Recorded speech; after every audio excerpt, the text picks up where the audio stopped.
Hi friends, అందరికీ hi అండి. ఈరోజు ఒక చిన్న మాట చెప్పనా అండి. ఫ్రెండ్స్, భర్త లేని ఆడది బ్రతుకుతుంది, కానీ తను బ్రతికున్న ఒక జీవోత్సవంలా బ్రతుకుతుందండి. తన కోరికలని, ఆశల్ని అన్నీ చంపుకొని తన పిల్లల కోసం కష్టపడి పిల్లల్ని చదివించుకోవాలి, వాళ్ళకి మంచి భవిష్యత్తునివ్వాలని చాలా కష్టపడి ముందుకు సాగిపోతూ ఉంటుంది. తన పిల్లల కోసం బ్రతుకును వెళ్ళదీస్తుంది.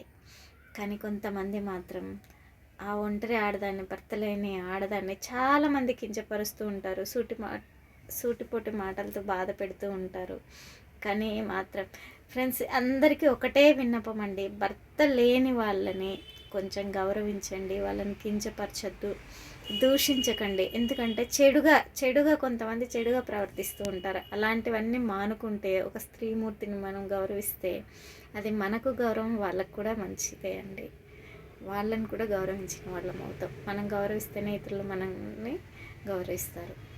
కానీ ఆడది అలా ఒంటరిగా బ్రతకడానికి కూడా, పెళ్ళైన ఆడది తన భర్తే కారణం ఫ్రెండ్స్. ఎందుకంటే అది చెడిపోవాలని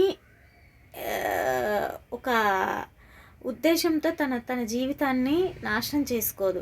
చెడిపోవాలన్నా, తన భార్య బాగుపడాలన్నా భర్తే కారణం. కాకపోతే చూసే వాళ్ళకి ఎలా ఉంటుందంటే, అమ్మో తనే ఇలా చేసుకుంది, తనే తన సంసారాన్ని పాడు చేసుకుంది అంటారు. దాని వెనకాల ఏం జరిగిందో ఆ బాధపడే స్త్రీకి మాత్రమే తెలుస్తుంది కదా ఫ్రెండ్స్. దయచేసి భర్త లేని ఆడదాన్ని ఎవరూ కించపరచకండి, తనను గౌరవించండి. బయటికి వెళ్తే ఎలా సంపాదిస్తుందో, ఏం చేస్తున్నా అన్న దుర్భాషలు మాత్రం మాట్లాడద్దు ఫ్రెండ్స్. అందరికీ ఇదొక విన్నపం అండి. ఈ మాటపై మీ కామెంట్స్ తెలియజేయండి, షేర్ చేయండి, లైక్ చేయండి. ఓకేనా అండి? అందరికీ బాయ్.